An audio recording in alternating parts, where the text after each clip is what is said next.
What's going on, everybody? Welcome back to the show, and today we have some unfortunate news with regards to KTM, which is a bummer because I just bailed mine out of bike jail and I thought we were going to goof around today, but unfortunately KTM's up to some mischief and it's not good.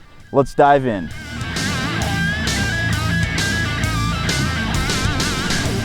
All right, so what has KTM gone and done? As usual, we are going to start out with the facts. So this motorcycle, the 890 Adventure R, has been updated for 2023. It's got a whole bunch of new stuff that KTM is boasting make it, the best in the business. One of these motorcycles that is the apex predator in its category, and it's actually in a very, very competitive field.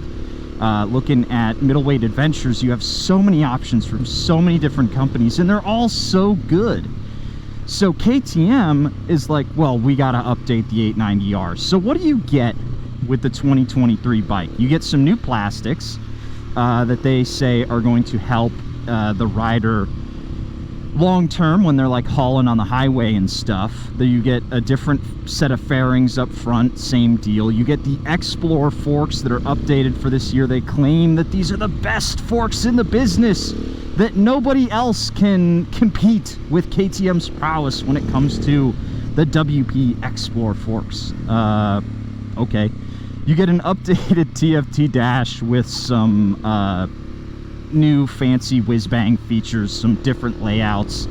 Honestly, guys, at the end of the day, this motorcycle is a reskin of the 2020 model, and it's got a few different features here and there. Not a lot, but it's got a couple that hardcore adventure boys will actually be able to enjoy, and everybody else, you're probably going to be better served by just getting the 2022. However, there is one standout feature on this motorcycle that KTM is bragging about. They have the nerve to brag about their all-new demo mode. Now, this demo mode has me really worried, and we're going to dive into why in a little bit.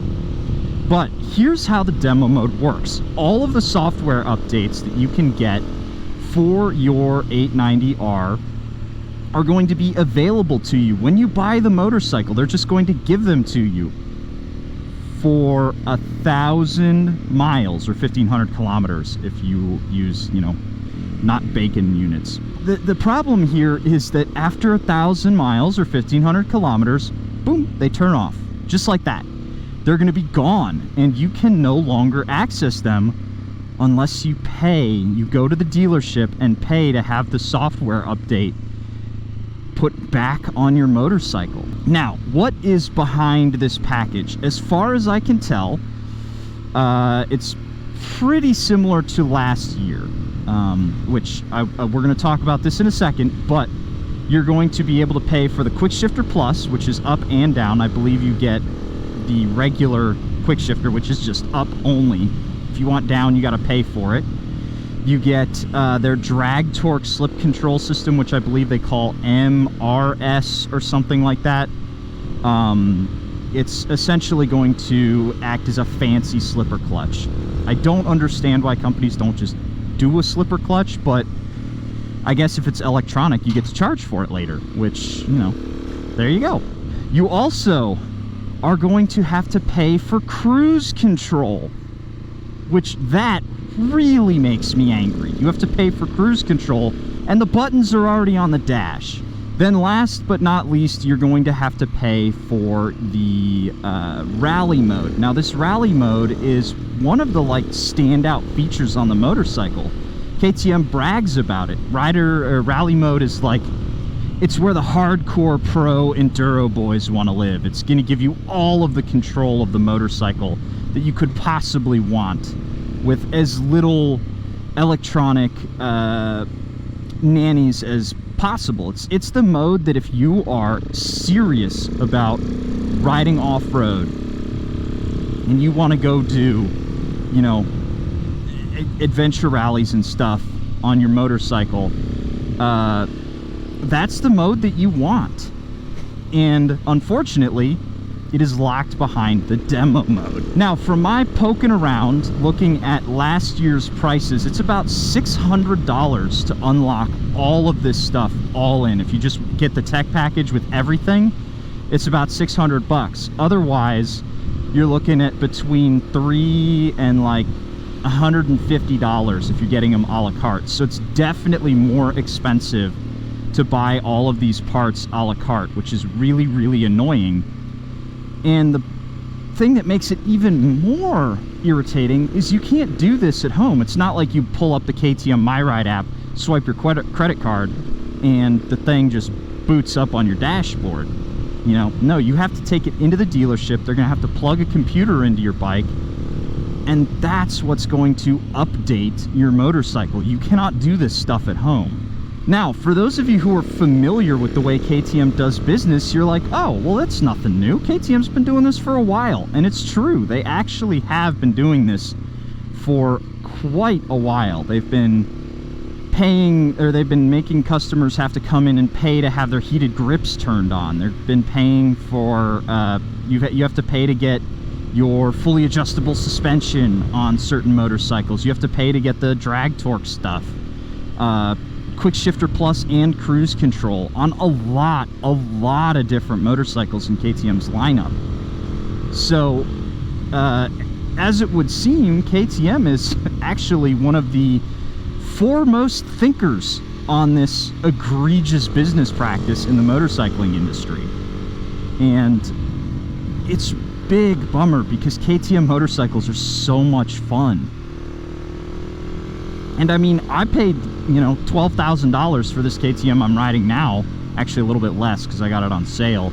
But this is an expensive motorcycle. It's also an R, but it comes with everything on it. So the delineation between what bikes do and what bikes don't get everything is a little arbitrary.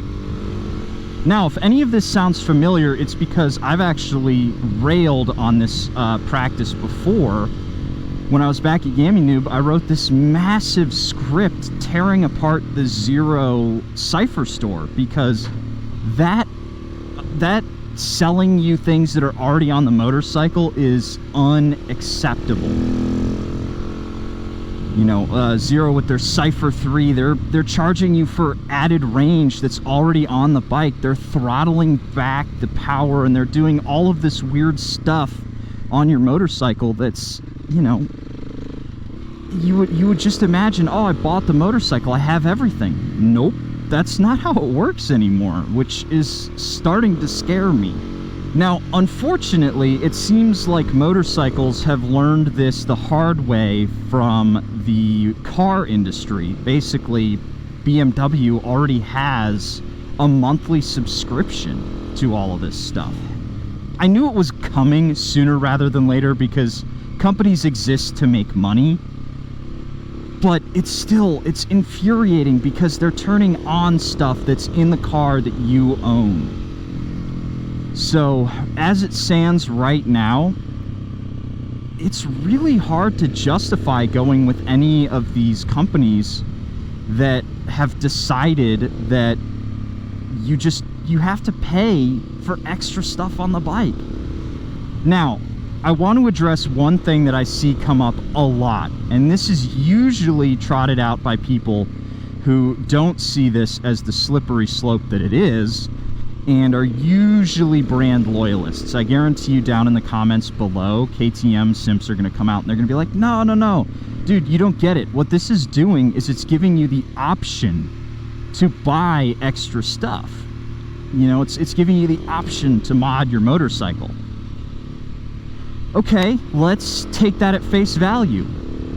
What is a modification to your motorcycle? In my opinion, it is something that you bolt on to your bike that wasn't there to begin with, that you activate by using tools. You have to put it on your motorcycle, and it's usually stuff that's all piggyback. Like mods on this motorcycle include heated grips that I put on, these bar ends, my slip-on exhaust, even my fuel map and my tune. I consider all of that stuff mods. Yeah, it seems like this is how the bike should have been from the factory, But I understand that some stuff has to be held back for emissions. Totally get it.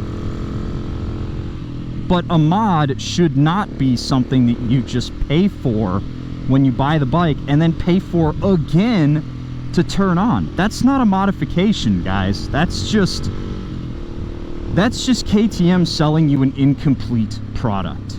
And when they're doing this on their flagship motorcycles, you got to realize that they're trying to get money from you for a bike that's already deep into the 5 digits. I mean, these are expensive bikes, and they're dipping into your pockets a little bit more for stuff that's already on the motorcycle. Now, to address the choice thing, yeah, okay, maybe you're just getting the 890 Adventure because you want to flex on your BMW riding buddies, and you're just going to do roads like this. These are gravel roads that are, well, not gravel, they're chip sealed pavement that occasionally has some sand and some gravel on it, and you're just looking to tour, and you're not going to touch the rally mode. Okay, but they're still charging you for it when you buy the base model bike. It's not like the bike is $500 or $600 cheaper than it otherwise would be. They're still charging you more than last year, and they're going to expect for you to pay for stuff like cruise control. If you're that aforementioned touring dude who's not going to take their bike off-road, you're just going to want to put TKC 70s on it and hit the road, wouldn't you like to have cruise control as standard? Because I'll tell you what, Aprilia's Touareg got cruise control as standard. There are features on other motorcycles that you should not have to pay for twice, and on these KTMs you are paying for things twice.